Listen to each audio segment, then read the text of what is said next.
నమస్తే అందరికీ ప్రపంచ రక్తదాతల దినోత్సవ శుభాకాంక్షలు. జూన్ 14 ప్రపంచ రక్తదాతల దినోత్సవం. ఒక్క చుక్క రక్తం ఒక ప్రాణాన్ని నిలబెట్టగల మహాదానం. ఈరోజు మనం జరుపుకునేది కేవలం ఒక దినోత్సవం కాదు, మానవత్వానికి నిదర్శనమైన సేవను గౌరవించే రోజు. ప్రతి 2 సెకన్లకు ఎవరికో ఒకరికి రక్తం అవసరమవుతుంది.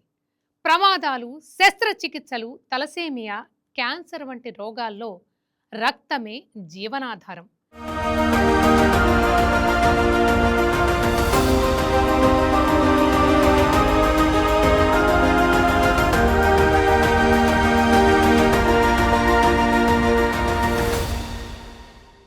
ఇప్పటి వరకు 2300 రక్తదాన శిబిరాలను నిర్వహించి ఇండియన్ రెడ్ క్రాస్ బ్లడ్ సెంటర్లో సీనియర్ మెడికల్ ఆఫీసర్గా పనిచేస్తున్నటువంటి డాక్టర్ ఎస్ మదన్ మోహన్ గారు మనతో ఉన్నారు.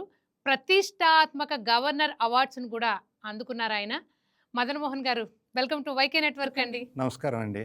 అసలు చెప్పండి, జూన్ 14నే మనము బ్లడ్ డోనర్స్ డేని ఎందుకు సెలబ్రేట్ చేసుకోవాలి? అదే ప్రపంచ రక్తదాతల దినోత్సవం. అంటే దీనికి ఏదైనా ప్రత్యేకమైన థీమ్ ఉందంటారా? తప్పకుండా. ఏంటంటే మానవత్వాన్ని సజీవంగా ఉంచండి, రక్తదానం చేయండి, ప్రాణాలు కాపాడండి. Drop of humanity, donate blood, save lives. ఇది మనకి ఈ 2026 అలాగే జూన్ 14కి మనకు WHO ద్వారా ఇవ్వబడిన ఇది స్లోగన్ అన్నమాట. దీన్ని ఏంటంటే మనం స్ప్రెడ్ చేయాలి. యాక్చువల్గా మరి జూన్ 14 మనకి ప్రతి సంవత్సరం ఈ దాతల దినోత్సవాన్ని మనం క్రమం తప్పకుండా చేసుకుంటున్నాం. సార్, అసలు నాకు గుర్తొచ్చినప్పుడు మనం ఎప్పటి నుంచి అసలు ఈ ప్రపంచ రక్తదాన దినోత్సవాన్ని సెలబ్రేట్ చేసుకుంటున్నాం? దీన్ని మనం జూన్ 14, 2004 నుంచి ఆ రోజు మొట్టమొదటి దాతల దినోత్సవాన్ని మనం జరుపుకోవడం జరిగిందండి. ఇక అప్పటి నుంచి కంటిన్యూస్గా జరుపుకుంటూ వస్తున్నాం. ఇక్కడ ఒక చిన్న నా అనుభవం చెప్పాలి. ఏంటంటే నేను రెడ్ క్రాస్లో 1 ఏప్రిల్ 2004లో జాయిన్ అవ్వటం జరిగింది. సో నేను ఈ రక్తదాతల దినోత్సవం జరుపుకోవటానికి ఒక రెండు నెలల ముందే జాయిన్ అయ్యాను. ఇక అప్పటి నుంచి నేను కంటిన్యూస్గా ఈ రక్తదాతల దినోత్సవం నాడు బ్లడ్ డొనేషన్ క్యాంప్స్ ఆర్గనైజ్ చేస్తూ ఇది ఒక రికార్డుగా నేను చేశానండి. అది మదన్ మోహన్ గారు, అంటే మనం ఎన్నో సంవత్సరాల నుంచి బ్లడ్ డొనేట్ చేస్తున్నప్పటికీ, ఈ డొనేషన్ క్యాంప్స్ జరుగుతున్నప్పటికీ మనము 2004 నుంచే ఎందుకు ఈ డోనర్స్ డేని, వరల్డ్ బ్లడ్ డోనర్స్ డేని సెలబ్రేట్ చేసుకుంటున్నాం? ఏదైనా ఒకటి మొదలు పెట్టాలంటే ఏదో ఒక సంవత్సరం తీసుకోవాలి. కాబట్టి జనాల్లో అవగాహన కల్పించడానికి, లేకపోతే ఇంతకుముందు ఇంతవరకు రక్తదానం చేయని వాళ్ళని కూడా ఈ స్ట్రీమ్లోకి చేర్చుకోవాలంటే ఏదో ఇప్పుడు మనం వరల్డ్ క్యాన్సర్ డే అంటున్నాం, మదర్స్ డే అంటున్నాం. ఇవన్నీ ఇప్పుడు మొదటి రోజు ఇలా చేశారంటానికి మనకేమీ నిర్దిష్టమైన ప్రణాళికలు కానీ అమలు చేయడానికి ఏదన్నా రూపొందించడానికి కూడా ఎటువంటి ఇవి లేవు. కాబట్టి ఇది కూడా అలాగే చేయటం జరిగింది. అంతేగాని కాకపోతే ఈ జూన్ 14నే ఎందుకు జరుపుకుంటున్నాము అన్న సంగతి మీకు తెలుసా? లేదండి, తెలియదు.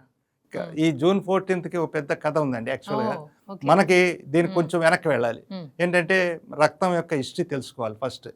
అంటే 17వ శతాబ్దిలో విలియం హార్వే అనే ఆయన మన శరీరంలో హార్ట్ అలాగే ఈ బ్లడ్ అంటే సర్క్యులేషన్ సిస్టమ్ ఉందని చెప్పడం జరిగిందండి. కానీ అంతవరకు లేవా అని మీరు అడగవచ్చు నన్ను. ఉన్నాయి, కానీ ఇది హార్ట్, ఇది సర్క్యులేటరీ సిస్టమ్, వెయిన్స్, ఆర్టరీస్ అనే ఇది మనకి నిర్దిష్టంగా వీటి పేర్లు మనకు తెలవదు. మన బాడీలో ఉన్నాయి, అవన్నీ functioning, everything they are working. ఇప్పుడు కనుక్కోకముందు ఎలా పనిచేసినావు, కనుక్కున్న తర్వాత కూడా అలాగే పనిచేస్తున్నాయి. కాకపోతే ఆ 17వ శతాబ్దిలో ఇవి ఉన్నాయని తెలపటం జరిగింది జనాలకి. అప్పటి నుంచి అది మనకందరికీ అవగాహనలోకి వచ్చింది. మొట్టమొదటి బ్లడ్ ట్రాన్స్ఫ్యూషన్ 1819వ సంవత్సరంలో డాక్టర్ బ్లాండెల్ అనే ఆయన ఒక మనిషి రక్తాన్ని ఇంకో మనిషికి ఎక్కించడం జరిగింది. It was a grand success. కానీ తర్వాత ఒక రక్తం ఎక్కించినప్పుడు ఒక పర్సన్ చనిపోవటం, ఒకసారి బతకటం, ఇది జరుగుతూ వస్తుంది. కానీ ఇది ఎందుకు జరుగుతుందో శాస్త్రజ్ఞులకు కానీ, అంటే వైద్య శాస్త్రజ్ఞులకు కానీ, డాక్టర్లకు కానీ అంతు చిక్కలేదు. దీనికోసం వాళ్ళు ఎన్నాళ్ళంటే 80 సంవత్సరాలు వెయిట్ చేయాల్సి వచ్చింది, నిరీక్షించవలసి వచ్చింది. అది అప్పుడు 19th సెంచరీలో కార్ల్ ల్యాండ్స్టీనర్ అనే ఆస్ట్రియా దేశానికి చెందిన ఒక వైద్య శాస్త్రవేత్త మన రక్తంలో ఏబిఓ ఏబి అలాగే ఏబిఓపి ఏబి నెగటివ్ గ్రూప్స్ ఉన్నాయని, వీటికి క్రాస్ మ్యాచింగ్ సిస్టమ్ అప్పుడు గ్రూపింగ్ అయిందా? అప్పటి నుంచి గ్రూపింగ్ సిస్టము, క్రాస్ మ్యాచింగ్ ఇవన్నీ వచ్చినాయి. అప్పటి నుంచి ఒక వ్యక్తి కూడా మరణించడం, రక్తం ఎక్కించడం వల్ల జరగలేదు. ఈయన కనిపెట్టిన ఈ మహత్తరమైన వైజ్ఞానిక విజ్ఞానంతో మనకి రెండవ ప్రపంచ యుద్ధంలో గాయపడిన ఎంతోమంది సైనికులకి ప్రాణదానం, ఈ రక్తం ఎక్కించి ప్రాణాలు కాపాడుకున్నాం. అందుకోసం ఆయనకి 1930 సంవత్సరంలో నోబెల్ ప్రైజ్ కూడా వచ్చింది ఆయన యొక్క ఈ మహత్తరమైన కార్యక్రమం చేసినందుకు.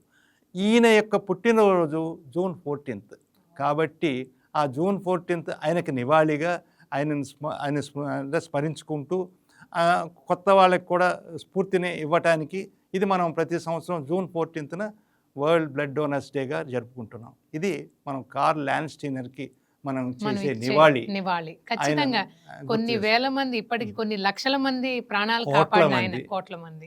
ఖచ్చితంగా అండి, ఖచ్చితంగా. అలాగే మీరు నిజంగా చెప్పాలంటే 2300 క్యాంపులు ఈ 21 సంవత్సరాల్లోనే. అవునండి. బా, గ్రేట్ అండి. అంటే మీరు నోటీస్ చేసింది ఏంటి అప్పటి నుంచి ఇప్పటికి? బ్లడ్ డోనర్స్ సంఖ్య ఏమన్నా పెరిగిందంటారా?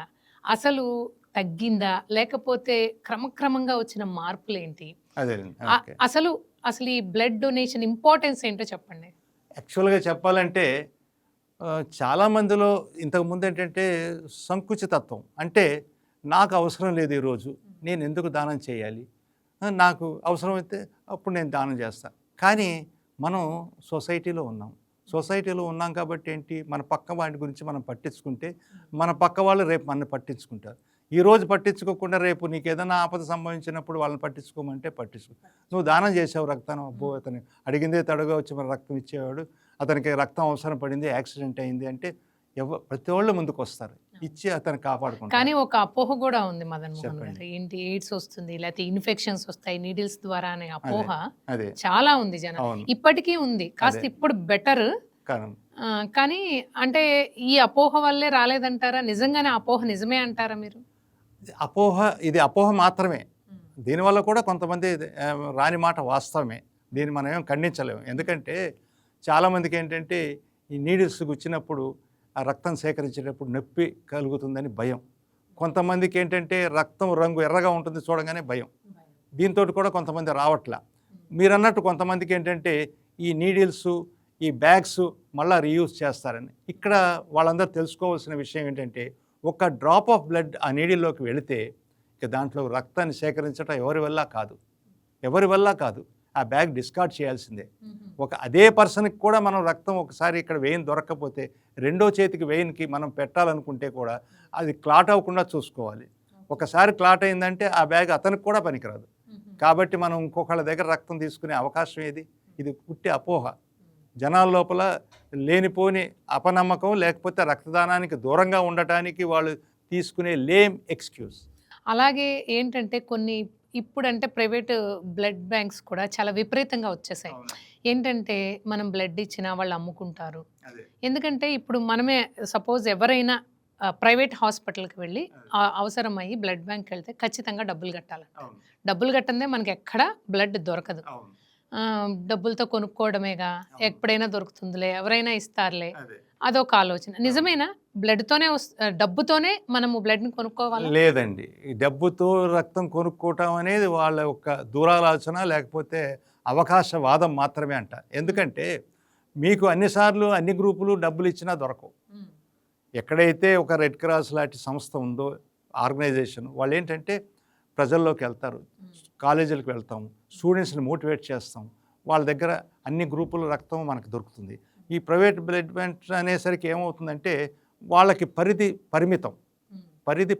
అంటే కొంతమందే వస్తారు, అన్ని గ్రూపులు దొరకపోవచ్చు. మీరు ఏదో మీకు దొరికిన గ్రూపు దొరికింది డబ్బు పెడితే అనుకుంటే అది మీ యొక్క భ్రమ మాత్రమే. మీకు మామూలుగా అయితే మీకు ఏ నెగిటివ్ కావాలి, ఏబీ నెగిటివ్ కావాలి, ఇవి రేర్గా ఉంటాయి. ఇటువంటి అవసరం వచ్చినప్పుడు మీరు చాలా కష్టపడవలసిన పరిస్థితి ఏర్పడుతుంది. ఇవన్నీ ఎందుకు చెప్తున్నానంటే బ్రాడ్గా చేస్తాం మేము. ఇప్పుడు మీరు చెప్పినట్టు సార్, సుమారు 1 యూనిట్ ఆఫ్ బ్లడ్ కొనుక్కోవాలంటే రెడ్ క్రాస్ ఫ్రీగానే ఇస్తుందా? అట్లా అని కాదు. రెడ్ క్రాస్ ఎలా ఉంటుందంటే ఇప్పుడు అసలు గవర్నమెంట్ పెట్టిందే మనకి 1550 రూపాయలు తీసుకోవాలి ఒక యూనిట్కి. అంటే దానికి ఓవర్ హెడ్స్ అనమాట. ఇది ఎవరైనా తీసుకున్నా ఇది చట్టబద్ధతే. యాక్చువల్గా రక్తాన్ని మనం అమ్మట్లేదు, ఎక్కడ అమ్మకూడదు. This is a processing fees అంటారు దీన్ని. ఓకే, ఇది ఓన్లీ ప్రాసెసింగ్ ఫీజ్ అంతే. ఓకే, కానీ అంటే అందరూ ఏమనుకుంటారంటే మేము బ్లడ్ కొనుక్కున్నాము 1500 పెట్టి అనుకుంటారు, కానీ this is only processing fee. అంటే ఒక మనం బ్లడ్ బ్యాంక్ని రన్ చేయాలి, మరి స్టోర్ చేయడానికి రెఫ్రిజరేటర్స్ ఉండాలి, అలాగే టెక్నీషియన్స్ ఉండాలి, అలాగే మనం బ్లడ్ డొనేషన్కి చేయడానికి వెళ్ళడానికి ట్రాన్స్పోర్టేషన్ ఉండాలి, స్టాండ్ బై జనరేటర్స్ ఉండాలి. తర్వాత మనం వీటిని టెస్ట్ చేసినప్పుడు వీటి వచ్చే మనకి అంటే పాజిటివ్స్ నెగిటివ్స్ అన్నీ మనం ఐడెంటిఫై చేయాలి. సో వీటికన్నీ రిజిస్టర్స్ అవన్నీ మెయింటైన్ చేయాలి.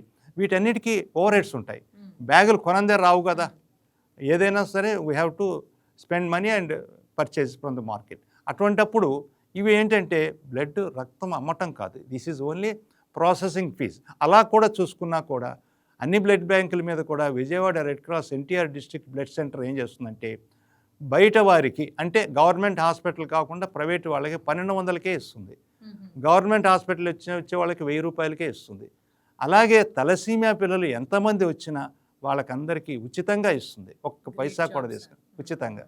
మీరు కావాలంటే ఎవరైనా మనం ఇప్పుడు శ్రోతలు ఎవరైనా వినేవాళ్ళు చూసేవాళ్ళు ఉంటే వాళ్ళకి ఎక్కడైనా రక్తం దొరకకపోతే రెడ్ క్రాస్కి వస్తే నేను వాళ్ళకి ఉచితంగా ఇస్తానని మీ సుముఖంగా నేను హామీ చేస్తాను. అంటే తలసేమియాతో బాధపడుతున్న పిల్లలకి విజయవాడ రెడ్ క్రాస్ నుంచి మీకు ఉచితంగా బ్లడ్ అందుతుంది. ఈ అవకాశాన్ని ఖచ్చితంగా వినియోగించుకోండి సార్. అలాగే యూజువల్ గా ఏంటంటే బ్లడ్ డోనర్స్ ని పర్సనల్ రికార్డ్స్ మీరు మెయింటైన్ చేస్తుంటారా? అవునండి, ఉంటాయి. కొంతమంది అంటే మల్టిపుల్ టైమ్స్ డొనేట్ చేసే వాళ్ళకి మీరు ఎలాంటి సలహాలు సూచనలు ఇస్తారు? అలాగే ఇప్పుడు సపోజ్ సుమారు 100 మంది బ్లడ్ డొనేట్ చేశారనుకోండి, ఫ్రీక్వెంట్ గా బ్లడ్ డొనేట్ చేసే వాళ్ళు అందులో ఎంతమంది ఉంటారు? ఎట్లా అంటే ఫ్రీక్వెంట్ గా ఇచ్చేవాళ్ళు. నాకు చెప్పాలంటే ఈ బ్లడ్ డొనేషన్ కూడా ఒక గుడ్ అడిక్షన్. ఎందుకంటే ఇచ్చిన వాళ్ళే ఇస్తున్నారు, ఇవ్వని వాళ్ళు రావట్లేదు. కాబట్టి రికార్డ్స్ ఏముంది, నాకు తెలిసి ఒక వెటర్నరీ డాక్టర్ అయినా ఏబీ నెగిటివ్ అనమాట. ఆయన ఇప్పటిదాకా 69 సార్లు రక్తదానం చేశారు, ఏబీ నెగిటివ్. ఆయన ఎటువంటి వాడంటే డ్యూటీ చేసి వచ్చి మనకి ఒక పేషెంట్కి ఏబీ నెగిటివ్ కావాలంటే సార్ నేను వస్తాను, నేను మీల్స్ చేసేసి వచ్చేస్తానని చెప్పి ఆయన సొంతంగా ట్రాన్స్పోర్టేషన్లో వచ్చి ఇచ్చేవాడు. అంత మానవత్వం ఉందన్నమాట. అనేది నేను ఇక్కడ చెప్పేది ఏంటంటే ఒకసారి రక్తదానం చేయడానికి అలవాటు పడాలే కానీ ఆ తర్వాత వాళ్ళని మనం అడగాల్సిన పని లేదు, ఫోర్స్ఫుల్గా వచ్చేసారు. ఒక డిఎస్పీ గారు ఉన్నారు, ఆయన ఇప్పటి వరకు 109 సార్లు ఇచ్చారు. ఇప్పటికీ నేను మొన్న అడిగాను ఆయన, ఏమండి మీరు ఎన్నిసార్లు ఇచ్చారు కదా, నేను మీ రెఫర్ చేస్తానండి అంటే చెప్పండి అన్నారు. అయితే ఆయన విజయవాడలోనే చేస్తున్నారు. ఆయన సైబర్ క్రైమ్లో చేస్తున్నారు, ప్రసాద్ గారు అని. ప్రసాద్ గారు హ్యాట్స్ ఆఫ్ టు యూ అండి. 109 సార్లు ఇట్స్ నాట్ ఈజీ. మీరు ఎన్ని సంవత్సరాల నుంచి డొనేట్ చేస్తున్నారో తెలియదు. ఇంకా కూడా అంటారు ఆయన రీసెంట్ గా May 8th డొనేట్ చేశారు, ఆయన మాకే ఇచ్చారు రెడ్ క్రాస్ కి. ఇప్పుడు మళ్ళీ June 14th world blood donors day అంటే మళ్ళీ ఇస్తానండి అన్నారు. మీరు 3 months ఉండాలి కదా సార్. అదే మరి చెప్పేది, మీకు అంత తొందర పనికి రాదండి, వద్దండి అని చెప్పాను. డాక్టర్ గారు నేను వచ్చేస్తాను. డొనేషన్ కి మధ్య 3 months కంపల్సరీ ఉండాలి. ఎందుకంటే మనిషి రోబో కానీ ఏదో మిషన్ కానీ కాదు. కాబట్టి మీకు యాక్చువల్గా రక్తం ఇచ్చిన తర్వాత మీకు రక్తం బోన్ మ్యారోలో తయారవుతుంది. ఇది తయారవటానికి కేవలం 21 రోజులే చాలు. 21 రోజుల్లో me what ever blood you have donated entire volume will be replaced in the bone marrow. కానీ రక్తదానానికి మధ్య విడిగా 90 days గ్యాప్ ఉండాలి. 90 days అది ఎప్పుడైనా ఎమర్జెన్సీలో 4-5 రోజులు తగ్గినా పర్వాలేదు, అది 90 days మాత్రం కంపల్సరీ ఉండాలి. అయితే మదన్మోహన్ గారు అలాగే బ్లడ్ డొనేట్ చేయడానికి డొనేట్ చేసేవాళ్ళు అంటే హౌ టు ప్రిపేర్, అంటే ఎలా ప్రిపేర్ అవ్వాలి? ఏమైనా ప్రిపరేషన్ ఉంటుందా, లేకపోతే స్ట్రైట్ అవే వచ్చేసి బ్లడ్ సెంటర్కి వచ్చేసి డొనేట్ చేసేయచ్చా అని? కాదు, అంటే అంత స్టబర్న్ రూల్స్ అయితే ఏం లేవు. కాకపోతే ఏంటంటే ఇప్పుడు బ్లడ్ డొనేట్ చేయాలనుకున్నాడు అతను, మార్నింగ్ చేయాలనుకోండి బ్రేక్ఫాస్ట్ చేసి రావాలి, మధ్యాహ్నం చేయాలనుకోండి భోజనం చేసి రావాలి. అయితే బ్రేక్ఫాస్ట్ చేసిన తర్వాత 1/2 hour విరామం తర్వాత మేము బ్లడ్ కలెక్ట్ చేస్తాం. అదే భోజనం చేసిన తర్వాత అయితేనే 1.5 hour గ్యాప్. అంటే వాళ్ళు తీసుకున్న డైట్ని బట్టి వెజిటేరియన్ అయితే 1 hour, నాన్ వెజ్ అయితే 1.5 అవర్ గ్యాప్ ఇస్తాం. ఎందుకంటే ఇది మన స్టమక్లో ఉంటే ఏమిటంటే ఒక రకమైన వామిటింగ్ సెన్సేషన్ క్రియేట్ చేస్తుంది. వాళ్ళు ఇచ్చిన వెంటనే వామిటింగ్ అయిపోతుంది. So unnecessary they will become panicky. ఎందుకంటే రక్తదానం చేయడం వల్ల ఇలా నేనైతే యాక్చువల్గా నేను ప్రిఫర్ చేసేదంటే morning 10 to 1 o'clock or 2 o'clock వరకు ఇవ్వండి అంటాను. Afternoons better avoid or you come after 5 o'clock like that. అది అవాయిడ్ చేయమని చెప్తాను. ఎందుకంటే అది బెటర్ కదా. ఇలాగే అంటే ఈ వ్యవధిని అంటే నేను అన్నట్టు 90 daysకి ఒకసారి రక్తదానం చేస్తూ ఒక హెల్దీ పర్సన్ అంటే 18 years to 55 years that is upper limit. ఇప్పుడు 60 చేశారనుకోండి, కంటిన్యూస్గా 90 daysకి ఒకసారి చొప్పున రక్తదానం చేస్తుంటే ఈ can donate up to 165 times. దేంట్లో అయినా రికార్డులు సంపాదించలేదన్న వెలితి కానీ ఏదైనా ఆందోళనలు కానీ ఉండొచ్చు, కానీ రక్తదానంలో మాత్రం రికార్డులు ప్రతి ఒక్కరు సృష్టించుకోవచ్చు. కాకపోతే provided they should maintain good health and good haemoglobin percentage. అది అలాగే రక్తదానంలో కూడా రికార్డులు సృష్టించిన వాళ్ళు సార్. ఇంకొకళ్ళు యూజువల్గా డొనేట్ చేసే వాళ్ళందరూ ఏమంటారంటే వెళ్ళినప్పుడు ఇంత పెద్ద లిస్ట్ ఇస్తారు, ఇన్ని క్వశ్చన్స్ ఆన్సర్ చేయమంటారు అంటుంటారు. అంటే ఎందుకు ఆన్సర్ చేయాలి అన్ని క్వశ్చన్స్, ఎందుకు అడుగుతారు అన్ని క్వశ్చన్స్? అది చాలా చక్కటి ప్రశ్న. ఇప్పుడు రాగానే మేము అంటాం 18 years ఏజ్ అంటాం. ఎందుకు 18 years అడుగుతున్నాము? That is legality. అంటే మీరు వెనకాల మేము ఆ డోనర్ దగ్గర నుంచి కన్సర్న్ తీసుకుంటాం. ఏమనంటే కన్సెంట్ ఏంటంటే ఈ రక్తం మేము ఉపయోగించలేకపోతే ఏదైనా పాజిటివ్స్ ఉంటే, అలాగే ఈ రక్తం వేరే వాళ్ళకి మేము ఇచ్చిన అంటే మేము ఇంకో రెడ్ క్రాస్ నుంచి ఇంకో రెడ్ క్రాస్కి ట్రాన్స్ఫర్ చేస్తాం కదా, లేనప్పుడు ఇస్తాం. అలా ఇవ్వటానికి నీ అంగీకారం కావాలని అతను నా అంగీకారాన్ని ఇస్తున్నానని వెనకాల సైన్ చేస్తాడు. అదే మీరు 18 ఏళ్లకు ఒక 3 రోజులు తగ్గితే ఏమవుతాడు? అతను మైనర్ అవుతాడు. Minor cannot give his consent. ఇక్కడ 18 ఏళ్ళు ఎలిజిబిలిటీ కోసం కాదు, కన్సెంట్ కోసం, లీగాలిటీ కోసం మనం 18 years కన్సిడర్ చేస్తాం. అలాగే హిమోగ్లోబిన్ పర్సంటేజ్ మీరు మరి ఇది 12.5 ఉందో లేదో చూడాలి. చూడకపోతే మరి అతని దగ్గర రక్తం తీసుకుంటే ఏమవుతుంది? అతని రక్తంలోనే అతనికి హిమోగ్లోబిన్ తక్కువ ఉంది, మళ్ళీ మనం రక్తం తీసుకుంటే అతనికే రక్తం ఎక్కించాల్సిన పరిస్థితి. అది అడగాల్సిన ప్రశ్నే. అలాగే నువ్వు టిఫిన్ చేసావా, బ్రేక్ఫాస్ట్ చేసావా అని అడుగుతాం, అది అడగాల్సిందే. లేకపోతే నీరసం వస్తుంది, వామిటింగ్ సెన్సేషన్ వస్తుంది, ఇవన్నీ ఉంటాయి ప్రాబ్లమ్స్. మరి అలాగే 3 నెలల్లో మలేరియా వచ్చిందని అడుగుతాం. మరి అతనికి 3 నెలలు మలేరియా వస్తే 3 నెలలు ఆగాలి. ఆగకుండా వచ్చే రక్తం ఇచ్చాడు అనుకోండి, unnecessary it will be transmitted to the patient. అలాగే 6 నెలలు అంటే ఒకవేళ అతను మేజర్ సర్జరీ అనుకోండి, 6 నెలల వరకు రక్తం ఇవ్వకూడదు. మేజర్ సర్జరీ అంటే ఏమైనా డిసీజులు ఉన్నాయా, లేకపోతే వీక్గా ఉన్నారా, వాళ్ళ health condition, donor health condition తెలుసుకోవడానికి మాత్రమే మీరు ఇన్ని క్వశ్చన్స్ అడుగుతారు మినిమం. అంటే ఇవన్నీ మన డ్రగ్ అడ్మినిస్ట్రేటర్ తర్వాత డ్రగ్ యాక్ట్ ప్రకారం ఇవన్నీ వాళ్ళని అడగాలి. అవును, టాటూ వేయించుకుంటారు కదా కొంతమంది స్టైల్ కోసం. అవునండి, టాటూ వేయించుకున్న వాళ్ళు సంవత్సరం తర్వాత డొనేట్ చేయొచ్చా బ్లడ్? యాక్చువల్గా చెప్పాలంటే టాటూ వేయించుకున్న వాళ్ళు అంటే ఓల్డ్ మెథడ్లో, అంటే వాళ్ళు ఏమన్నా మనకి పచ్చబొట్టు అదే ఓల్డ్ మెథడ్లో పచ్చబొట్టు అంటే వాడి నీళ్ళు వీడికి వాడి నీళ్ళు వాడికి వాడతారు. కాబట్టి ఇప్పుడు అప్పట్లో హెచ్ఐవి లేదు. 1982 తర్వాత నుంచి హెచ్ఐవి ఐడెంటిఫై అయింది, అప్పుడు ముందు లేదు. కాబట్టి వాళ్ళు ఫ్రీగా అన్ని వాడేసుకునేవాళ్ళు. కానీ ఇప్పుడు ఏంటంటే అటువంటి వాళ్ళు మాత్రము 6 నెలలు విధిగా ఆగాలి. ఎందుకంటే వాడికి హెచ్ఐవి వచ్చిందనుకోండి, అది ఐడెంటిఫై అవడానికి మీకు 25 days నుంచి 180 days పడుతుంది. కాబట్టి ఆ పీరియడ్ని వాడిని డిఫర్ చేస్తాం అన్నమాట బ్లడ్ డొనేషన్కి. కానీ ఇప్పుడు అక్కర్లేదు, they are all using disposable single use, కాబట్టి దే కెన్ డొనేట్. సార్, ఇన్ని శిబిరాలు నిర్వహించారు కదా, రక్తదాన శిబిరాలు మీరు. అవునండి.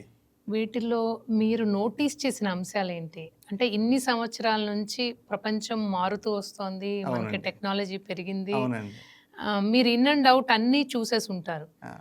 పైగా రక్తదాతల నుంచి వచ్చే క్వశ్చన్స్ ఏంటి అంటే వాళ్ళు ఎటువంటి క్వశ్చన్స్ వేస్తూ ఉంటారు మిమ్మల్ని? జనరల్గా ఏంటంటే ఇప్పుడు మా దగ్గరికి ఇవ్వలేని వాళ్ళు వచ్చి నేను ఇస్తా అంటాం చాలా కామన్గా చూస్తున్నాను నేను. ఇవ్వలేని వాళ్ళు అంటే ఎవరు? ఇవ్వలేని వాళ్ళు అంటే ఇప్పుడు ఏజ్ లిమిట్ ఉంది, మనం అప్పట్లో 55 years చూసేవాళ్ళం. ఆ 55 years ఆయన వచ్చి అంటాడు, సార్ నా దగ్గర బ్లడ్ తీసుకోండి సార్ అంటాడు. అతనికి బీపీ ఉంటుంది, షుగర్ ఉంటుంది, so is deferred for donating blood. యాక్చువల్గా చెప్పాలంటే అతను డిస్క్వాలిఫైడ్. అతను అంటాడు మళ్ళా వచ్చి అడుగుతాడు, నా దగ్గర బ్లడ్ తీసుకోండి సార్ నా బ్లడ్. కానీ ఈ 24 years, 18 years, 19 years యూత్ మాత్రము ముఖం చాటేస్తుంటారు రక్తం దానం చేయడానికి. ఇంకొక విషయం చెప్పాలంటే భార్య హాస్పిటల్లో ఉంటుంది, భర్త వచ్చి అతను చూసి మనం ఏమయ్యా నువ్వు రక్తం ఇవ్వచ్చు కదా అంటే, లేదు సార్ రేపు పొద్దున్నే వెళ్ళి పొలం పని చేసుకోవాలి నేను, రక్తం ఇస్తే నీరసం వస్తుంది. అతను సొంత భార్యకి బ్లడ్ ఇవ్వలేని మరి ఇంకా మిగతా బయట వాళ్ళకి ఏమి ఇస్తాడు? ఇంత స్వార్థతం అన్నమాట. ఇంత స్వార్థతం ఎవరో బయటోడు ఇస్తే ఆ రక్తం తీసుకెళ్ళి భార్యను కాపాడుకుంటాడు. అది మరి మన దగ్గర ఉన్న ఆలోచన సరళి. కొంతమందికి భయం కూడా ఎక్కువే సార్. భయం ఉండటంలో నిజమే, కానీ నేను భయంతో కూడా రక్తదానం చేసిన వాళ్ళని చూశాను. ఒక అమ్మాయి సార్, అంత నిజంగా రక్తదానం చేయాలంటే అంత భయపడాలా? ఏంటి భయం అసలు? ఎందుకు భయం? ఏమండి, మీరు ఇది నిజ జీవితంలో కాక్రోచ్ని చూస్తే ఆమడ దూరం పరిగెత్తే వాళ్ళు ఉన్నారు, బల్లిని చూస్తే దూరం పరిగెత్తే వాళ్ళు ఉన్నారు. అట్లాగే కొంతమందికి నీడిల్ ఫోబియా, అంటే అమ్మో నీడిల్తో వాడు పెద్ద పెద్ద రాళ్ళు మీద పడ్డా ఏం అవ్వదు వాడికి, కానీ నీడిల్ ప్రిక్ అనేసరికి చాలా భయపడుతుంటాడు. అప్పుడు ఏంటి మీకు చెప్పాలి, ఇక్కడ ఒక ఇన్సిడెంట్ నేను ప్రాక్టికల్గా చూశాను. ఒక అమ్మాయి, ఒక రవిశంకర్ గారి డిసైపుల్ అనమాట ఆమె, ఆయన బర్త్డేకి ఒక క్యాంప్ చేశారు. క్యాంప్ చేస్తే ఆమె ఏం చేసిందంటే, ఆమెకి నీడిల్ పిక్ అంటే భయం అనమాట.